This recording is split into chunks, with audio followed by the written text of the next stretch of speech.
The Arena of Visions, DJ University, and it probably has a way many permutations in this game that you would care to fathom or run through. A very good afternoon. My name is Jermaine Agesa. John Vianen Simba is with me in the commentary booth as we once again welcome you to the start time to get a Premier League. Yeah, of course, this is the kind of game that you think that is going to have a lot riding on it, especially for Sports Club Villa. Just 2 points above the relegation zone, the pressure couldn't be more than we would have imagined. And then for URA to stand a chance of trying to continue their contest and their hopes of winning the championship, need to ensure that they can get a result in this game. For URA, this clock guarantees and makes sure everything is ready to go. So Gracious Opio is the man in the center, and we are underway. It's Sports Club Villa in the white and blue. First touch, I'll tell you something, Jermaine. That first touch is of the essence to any striker. If a striker doesn't have a good first touch, it will be difficult for them. Well, a fumble there, a shot from distance, you could say a Hail Mary. And now Benson Muhindo fumbles that as well, running down his marker. But that was a shot from distance, and you wouldn't expect it to trouble James that much. Well, you get a feeling that maybe he had lost a bit of the timing of the ball, because you can see he let it bounce and became a bit difficult and awkward. Say arguably Uganda's best player at the CHAN tournament. It's a bit disappointing the way he's performed this season. A long ball comes in here, and Alitho has to quickly tip that away. A momentary scare there as Uma Lutalo tried to work out something from a distance, and Alitho James having a discussion here with his defense and just how much they let him down in that instance. Yeah, that is very true, because you can see that nobody is pressing the ball and they allow Uma Lutalo get that easy shot on goal. And that's something URA to stride forward here. They're under, but that's something that they need to contain, because if you keep giving away the ball, you're going to be punished. And as well. Yeah, of course, Villa have got to be on the lookout. Saidi Cheyune is the man, takes a massive deflection and ends up into the back of the net. And just like that, Sports Club Villa have once again pushed the self-destruct button and given the tax collectors the lead in this particular game. NQ the dance strokes, NQ the wiggling shake, and URA are now in the lead. Yeah, of course, that was a huge deflection coming off a Villa player, and that's of course it's going to go down as an own goal. Very bad goal to concede clearly, and probably one that they could have avoided. Yeah, wow, it came off Gavin Chizito.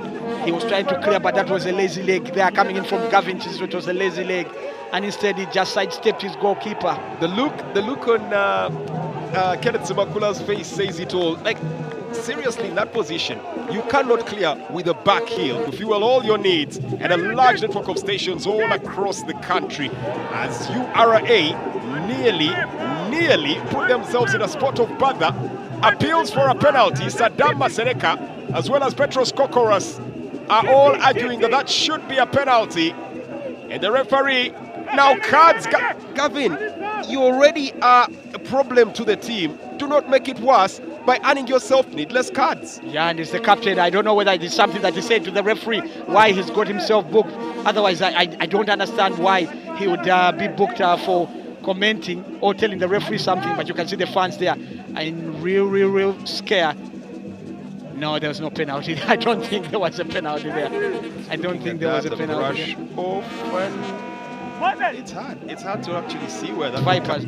Now you've got a yellow card. You've got to make sure that you're not as aggressive as he's showing. Bakaki gets it onto Muhindo with a straight shot. It looks like he was already running to celebrate before that was even conferred. But that's a very good opportunity there. And that was some sublime setup skills from Shafiq Bakaki. Controlled the ball back into the path of Muhindo. Just teased it in. Muhindo, the presence of mind to take off one marker, but just could not get that through. Chance for a cross into the 18-yard box there, but this time Alitho makes a meal of that one, misses up on a chance, and a shot, and it's over the bar. But that was quite the meal. And the referee says that's a corner. James Alitho, for all the planets and all the good measures we've talked about him, does not work without that streak of eccentricism around him. And quite there, nearly popped itself up and costed the team. How will he explain this and when with he goes all home? the height, how did he just miss that one? You know, it was quite surprising that he could miss that ball. tries to bring the ball under control to Benson Mohindo, gets Uma Lutalo once again onto the ball. Lutalo versus Mutiaba, that's actually Nicholas Kamonge, gets it forward here looking for Uma Lutalo. Lutalo with a cross in, straight to the goalkeeper who once again... opportunity for URA to extend their lead, and for Villa, I think that was clearly poor marking. Well, here comes Mukwala, who beats his marker and now has a couple of options here to shoot from! And it doubles the tally! Lethal, potent, clinical, cold-blooded, the marksman, Stephen Dashi Mukwala, and he's acrobatic to the count. 2 goals to the good. URA look like they have this one game match set. Yeah, no doubt about that. That was a brilliant finish. But just look at his run. That, you know, he drifts on the left side, and then he drags all the Villa players, and none of them closes him down quickly enough to stop that shot. But then also Senkoto, what kind of goalkeeping is that? Because if you look at the way he goalkept and the ball goes past him, just look at that kind of run, and nobody's stopping that run, and then that kind of goalkeeping, very poor goalkeeping coming in from Senkoto. And that's been the story for Villa this season. I just think that the players that they've had have just not been good enough, and that's the reason why they find themselves in this kind of predicament. Well, that's one player that you cannot count on keeping quiet for a whole 90 minutes. You need your full concentration. And right there, looking quite off, and somehow it can affect players. Well, a chance here for Guang, but snaps it straight to the goalkeeper.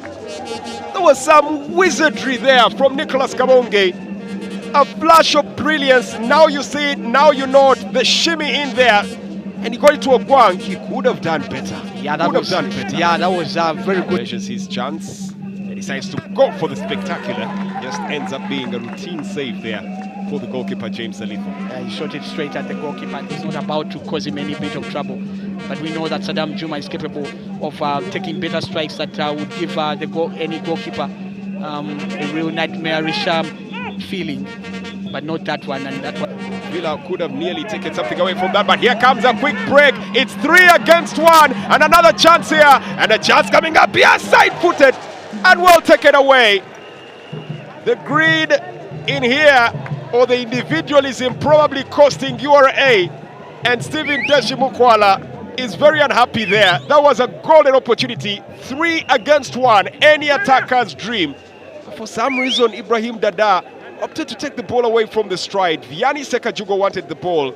Nicholas Kamonge had to quickly step in and be a one-man wrecking machine that foils this attempt. Well, you can see Ibrahim Dada overhit that ball. He just didn't keep victory views from the fans and how their teams are performing here. Nicholas Kamonge, arguably the best performer so far for this team, Sports Club Villa today. And he's frustrated that even then, with a moment of magic, he still can't make it come to count for his team. Yeah, of course, he must be frustrated that they can't get a goal, because also the fact that he knows that the situation they are in keeps them twice. Villa have been just hovering perilously above the relegation zone. Well, next up for Villa will be that game at 4 p.m. on Wednesday when they do visit the Kabaka Chabago Stadium. A tricky affair it will be as they try to take a chance in here now. URA! Beautiful. Going for goal number 3. There were hints of an offside in there, but that was sublime one-touch tiki-taka football from URA that puts an exclamation on what is a very emphatic win against Sports Club Villa. Outclassed, outgunned, outmatched, outshone. Well, that was a beautiful goal. Very good build-up, and these are the kind of goals that the fans pay to watch. And if you look at the way URA did it, the passing, the intricate passing, the back flicks, all beautiful, and the finish with aplomb. I think that Dada finishing off that brilliantly, and that's the kind of thing that we'll remember about this game. That beautiful goal. If you just look at the build-up, of course, Nunda was part of it, just plays it to find there Mukwala, and then again Nunda, and then he plays it to find the man Vianney Sekajugo, and Mukwala again, double flick, and the finish.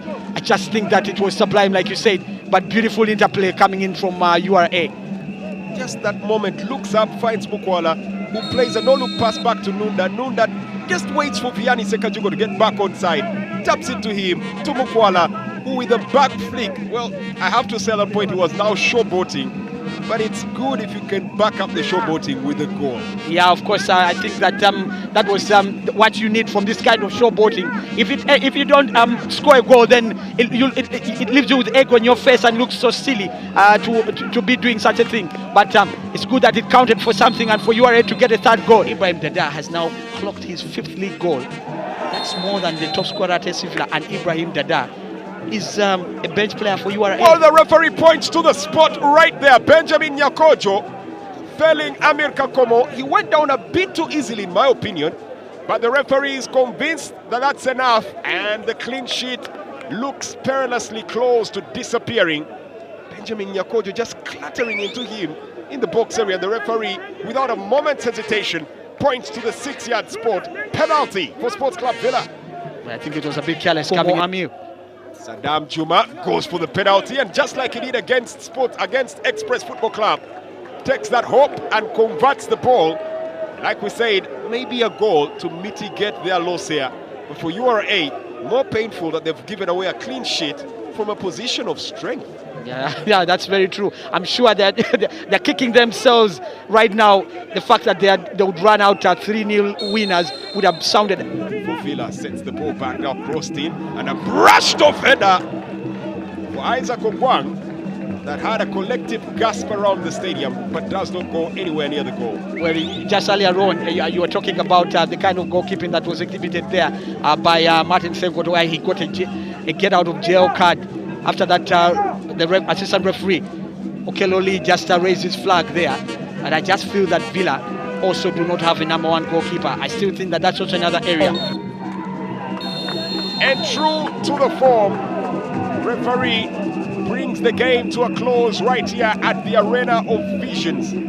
For Sports Club Villa, it's visions of dissolution, it's visions of pain, and visions of fear for the future of heading back into the big league. But for the team URA, it's visions of a lead title charge. It's visions of stealing the thunder. It's visions of being the dark horse that rides into the night with the trophy. Stephen Deshimukwala and Ibrahim Dada getting themselves onto the score sheet, which also had a certain Najib Faisal. It was not Najib Faisali, but actually Saidi Cheyune also getting himself onto that score sheet as the captain for the game today. Saidi Cheyune getting his very first goal this season. Ibrahim Dada put the icing on the cake, as did Stephen Deshimukwala, adding a 13th goal to his tally this season for what has been a routine performance from URA. Ibrahim Saddam Juma got the consolation goal here for Sports Club Villa from the penalty spot. But to say they were second best would be an understatement. They need to get back to the drawing board. They need to reevaluate their options. They need to wonder if they still want to be in the Star Times Uganda Premier League. Full time at the Arena of Visions in Deje. It's URA 3, Sports Club Villa 1.